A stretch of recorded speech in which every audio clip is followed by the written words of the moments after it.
Bom dia, pessoal. Hoje nós vamos começar o capítulo 7 da apostila. O nome da aula é Métodos de Separação de Misturas.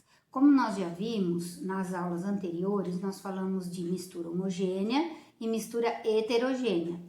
Hoje nós vamos falar sobre métodos de separar essas misturas, porque, como eu havia dito, as misturas, as substâncias, elas não se encontram puras na natureza.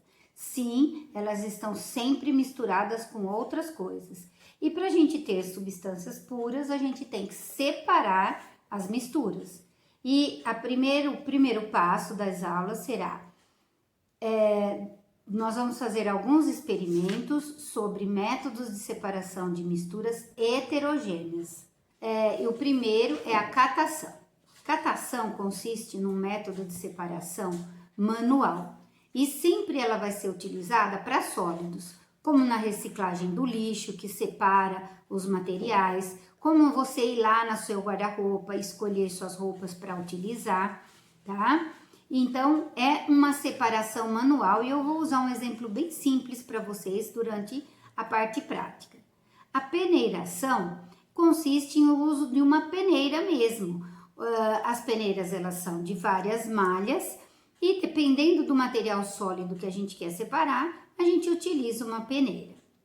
Quando a gente tem materiais com pouquíssima diferença de tamanho, como areia e sal, nós procuramos fazer uma dissolução fracionada, utilizando a água para dissolver um dos materiais.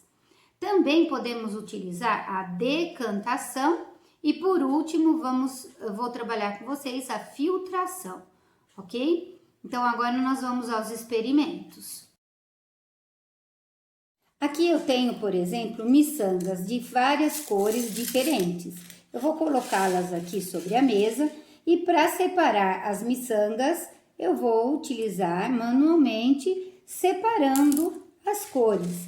Então, eu tirando uma a uma. Esse processo é usado muito na reciclagem do lixo, é usado na escolha do feijão, do arroz, para separar as impurezas. Então, esse a gente chama de método de catação, tá? É a separação manual dos componentes da mistura.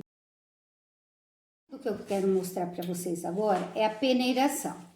Vou usar uma peneira e aqui eu tenho uma mistura de arroz com sal, tanto que vocês não conseguem visualizar o arroz e o sal. Mas para separar essa mistura de arroz com sal, eu vou usar a peneira. E fazendo essa etapa, tá? Eu separei o sal do arroz. E aí eu tenho o sal aqui no fundo do prato e o arroz separadinho no potinho. Solução fracionada, ó. Eu tenho aqui farinha de chia, farinha de aveia misturado com chia. Então eu faço um composto, tá?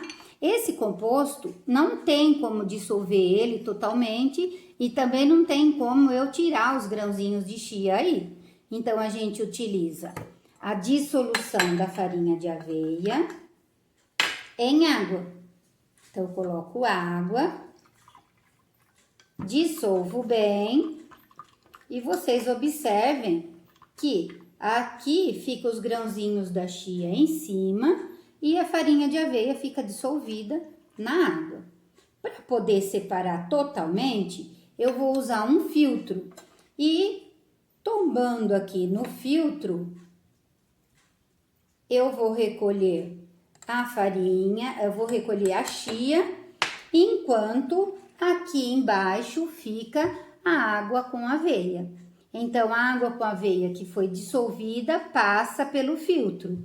O que não foi dissolvido não passa pelo filtro. E aí eu tenho as sementinhas de chia no filtro retido.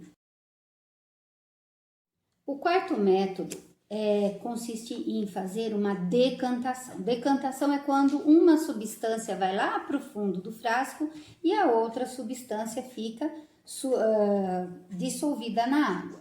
Para isso, eu vou usar um pouquinho de pó de café e um pouquinho de açúcar. Ó, açúcar, pó de café, ó, pó de café. E quando eu misturar o açúcar com o pó de café, eu não tenho como separar, então aí eu coloco a água, mexo bastante e aguardo uns minutos. Com o tempo, vocês vão perceber que o pó de café, ele vai decantando, ele vai descendo e aqui em cima vai ficando um pouco mais claro a tonalidade. Aos pouquinhos, ele vai ficando mais claro. Para ficar mais visível isso, a gente também pode usar a filtração, que seria o último processo que eu queria ensinar para vocês. A filtração consiste em utilizar um filtro igual o filtro de café que a mãe de vocês usa na casa de vocês, tá? Então, na filtração, a gente utiliza um filtro como esse aqui, tá? E a gente vai coar. Aqui eu tenho um filtro de papel, tá? Filtro e um funil. Para filtração, eu simplesmente vou despejar, a coloração fica da cor do pó de café, mas mesmo assim ele vai ficar, o pó de café vai ficar retido. Uma porção do pó está decantada aqui no fundo e aqui eu vou tendo o meu filtrado. Sempre lembrando que quando eu filtro, tudo que está dissolvido na água vai passar pelo filtro e o resíduo vai ficar retido no filtro aqui em cima, a parte sólida. É como coar um café, como fazer um chá. Um saquinho de chá é exatamente isso, ó. É um filtro onde tenho lá as substâncias lá dentro. Eu só coloco de molho na água e tiro, então eu vou fazer a filtração sem deixar o pozinho do chá entrar em contato com o que eu vou beber, tá certo? Eu espero que vocês tenham compreendido e tenham gostado dos experimentos, mesmo não sendo ao vivo. E vocês têm um experimento para realizar lá na página 346 e responder as questões da página 347. Mas tudo isso vocês procurem no maestro, que nós vamos poder depois, na próxima aula, tirar as dúvidas e fazer a correção. Bom trabalho!